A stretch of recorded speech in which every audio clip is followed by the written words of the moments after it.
In this position, picking this knight is not a good option and leads to a devastating position for white, because right now black continues with bishop g4 check, and after knight f3 black picks up this pawn with a check. You cannot pick up this queen because your knight is pinned.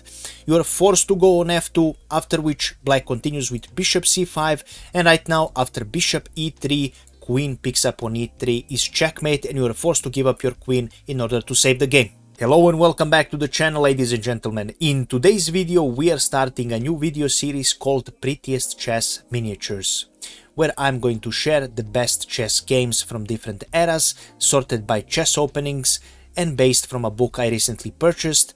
So truly wonderful games. Chess miniatures usually last from 15 to 25 moves, and they almost always finish in the most spectacular ways. Because of this you will also learn a lot of chess openings, and you will be able to punish your opponents when they make mistakes. So this is another way you will benefit from this series. So truly a really exciting time if you enjoy chess. And of course I will be creating a special playlist where you will be able to follow each new video that will go to this playlist, of course. Just a quick note, if you enjoyed this video, please make sure to leave a like, comment and share the video. If you wish to donate, you can do that from the link I will leave in the description of the video. Also, you might want to consider to become a channel member with perks like priority answer to your comments. And today we are starting with King's Gambit. King's Gambit is one of the sharpest and most complicated chess openings, played in the previous and also in the 19th century by chess legends like Chigorin, Morphy and Andersen. This chess opening is not played that frequent today. Today King's Gambit is often played as a way of positional play and not as a way of sacrificing your pieces and winning the game fast. So without further ado, we will go straight to our game. Today's game was played in 1976 in Talin, Estonia, and it was played between Tarasevich, who was playing with white, and Alexander Malevinsky, who was playing with black pieces. White opened the game with e4, we have e5 for black, we have f4, famous King's Gambit. E takes on f4 for black, and right now white continues the game with knight c3. This is the famous Steinitz move, and it's not that good for white. The best here is to play knight f3. But our game continued with knight c3, and right now black plays queen h4 with a check. The best continuation for white is to play king e2, because pushing g3 is not a possibility since your rook is pinned and you will just lose a pawn. And after this black continues with queen e7. This was a novelty in that time. Usually the way black plays after king e2 is d5 here, and after knight picks up on d5 black continues with queen d8. And after d4 for white, black continues with knight f6, we have bishop picking up on f4, and after knight picks up on d5, e picks up on d5, queen picks up on d5 for black, and after knight f3 we have a really equal position both for white and for black with equal chances. So this is how black used to play until this moment, but after king e2 black decided to put this novelty onto test and he played queen e7. Our game continued with d4, which is a really common thing in King's Gambit. Basically you want to open your f-file and you want to grab center with your d4 pawn, because black just lost his e-pawn.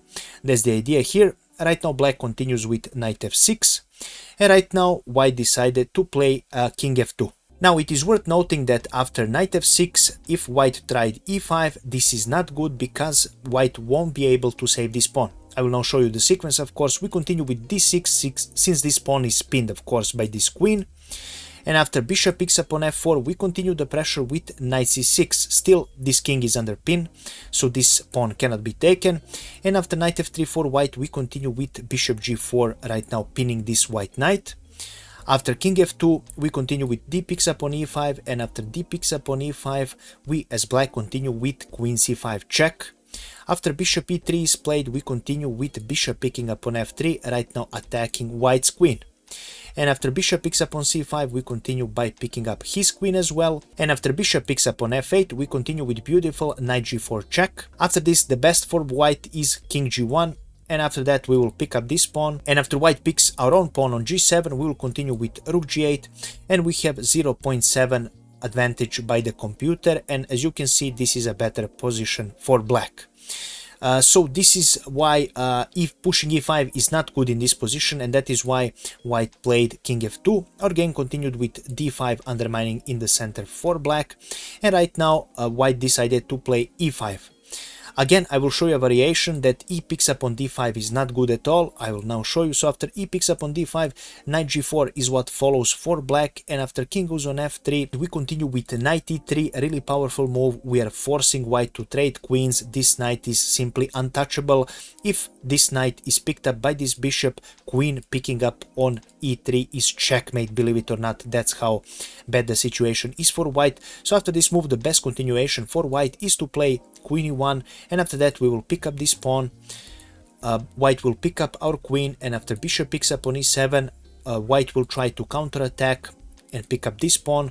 We will continue with knight a6 with the idea to protect this pawn, and after that white will save his rook on b1. Again, almost 1.5 advantage for black in this position, and it's practically over. Black is winning. So that is the idea. After d5, e5 was played and this pawn was not picked up by white. Black continues the same. This king is weak and he continues with knight g4 check. After this, king e2 was played. Just wanted to show you. So after knight g4, if king f3 is played, then black follows with queen h4, and with really terrifying ideas here for white. So white has to reply with queen d2, and after queen h5, king e2 is the only answer. After knight e3 check, king has to go on f2, and we will continue with knight c6, and this position is almost 2 points better for black, so practically the game is won here, because simply this knight is too strong here, black king is too weak, and it's just a matter of time where white position will collapse.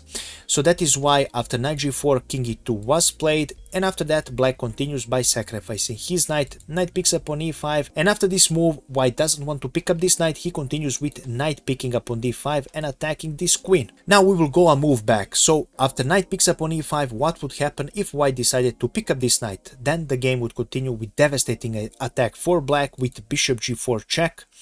Knight f3 is forced, and after queen picks up on e5 check, your knight is pinned, you cannot pick up this queen. After king f2, the game would continue with bishop c5 check, and after bishop e3, believe it or not, queen picks up on e3 is checkmate. That's why king's gambit is so risky. So after bishop c5, there is another option. You can continue this game, for example with knight d4, but after bishop picks up on d4, there is no other way to continue the game but to sacrifice your queen. After queen picks up on d4, queen picks up on d4 with a check, and it's game over again for you as white. So of course, after queen picking up on e5, you don't need to go on f2, you can go on d3, but after that we continue with bishop f5 check, and after king goes on d2, queen e3 is checkmate. Again, black's position is in ruins, and that's why king's gambit again is a really risky opening if you don't know what you're doing. So that is the reason after knight picks up on e5, knight picks up on d5 was played, and after this black continues with bishop g4, and after knight f3 to cover this check, black decided to trade. Knight picks up on f3, discovered check by this queen, king goes on f2, black continues with queen h4 check, g3 is practically forced, and because if you play king e2, knight picks up on d4 check, and your queen will fall, so a discovered attack, and it's not good for you as white, of course. So after knight h4 check, g3 is played for white. Black continued the game with queen d8, now attacking this knight, allowing white to create some sort of a counter initiative with queen e2 check. Right now black plays bishop e7. White wants to trade as soon as possible, and he picks up this bishop, queen picks up this queen, knight picks up on e7, king picks up on e7, and after bishop e2, black decided to play knight picks up on h2 since this knight is hanging, and after rook picks up on h2, bishop picks up on e2, king picks up on e2, and f picks up on g3. And as you can see right now, this is a 3-pawn advantage for black. The game continued with rook g2 for white. Black continues with f6 really peacefully. White plays bishop f4, he wants to pick up this pawn and also attack this pawn as well. Black continues with c6, again peacefully offering the trade, of course.